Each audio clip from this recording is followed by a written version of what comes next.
Hello guys, and welcome back to the microwave spectroscopy once again. In our previous videos related to this particular technique, we have discussed the basic concept, the principle, the selection rules of microwave spectroscopy, and we had also come across the basic formulas which are used in this particular technique. Now today let's try to solve some problems related to microwave spectroscopy.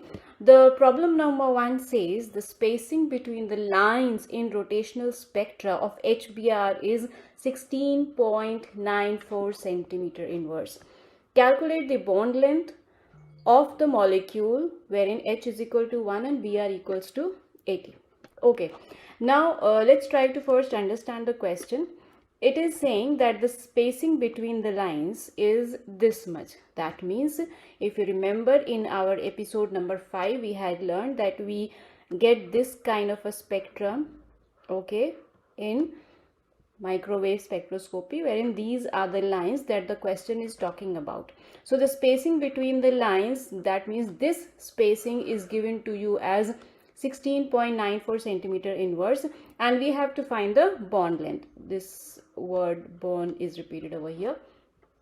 Okay, so referring to episode number 5 itself of microwave spectroscopy in benchtop chemistry, we had come across this expression wherein E, that is energy, equals to B into J plus 1, wherein B actually represented this part of the expression.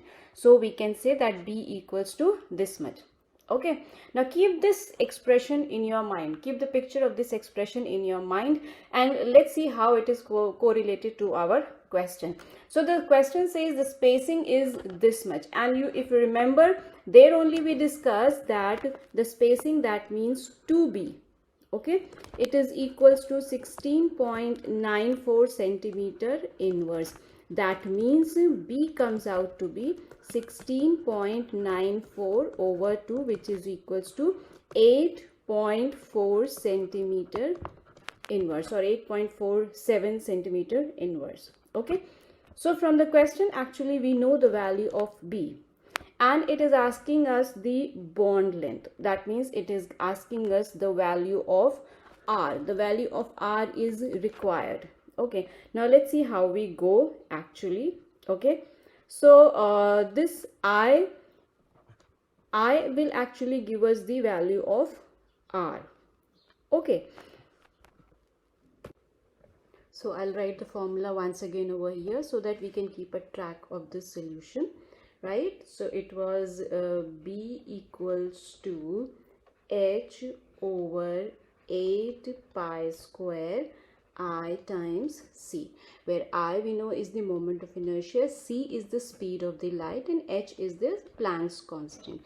So and yes, of course we know that pi is also a constant. So we have the value of all these figures except the moment of inertia, and we have the value of B also. So let's try to revert this equation in the form wherein I is equal to, because we do not have the value of I, so I take it on the left hand side. So B times 8 pi square C.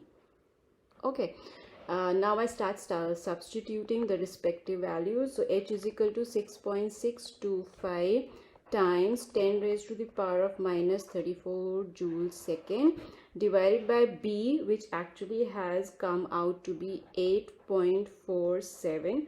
Just now we did it, multiplied by 8, which is again from here, into pi, that means I take it 3.14 whole square, into speed of the light. Speed of the light is to be in terms of centimeter per second, because here the value of B has come out to be in terms of per centimeter. Okay, so C is equal to 3 into 10 raised to the power of 10 centimeter per second. Now when we solve this expression, I comes out to be as 3.305 times 10 raised to the power of minus 47 kilograms meter square. So this is the value of moment of inertia that we have done up till now. This is not the required stuff as far as the problem is concerned. So what we do, we just try to correlate it further. Okay, and how do we correlate it? Because we know that R actually is equal to I over mu in square root. Okay, under root of I over mu. R is required by the problem. I just calculated over here. Mu I need to know. How? Because H is equal to 1 and BR is equal to 80 is given in the question.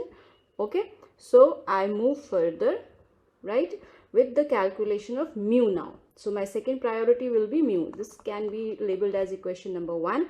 And we know that mu is equal to m1 m2 times m1 m2 in grams divided by m1 plus m2 times Avogadro number. Okay, so I simply substitute the values. M1, let's take m1 as mass of the hydrogen, and second atom, that is bromine, is having the mass of 80, that is m2. Okay, so 1 plus 80 times Avogadro number, that is 6.023 times 10 raised to the power of 23.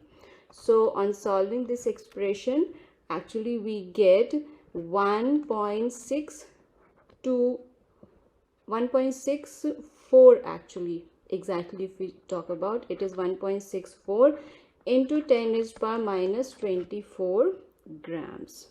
Okay, fine.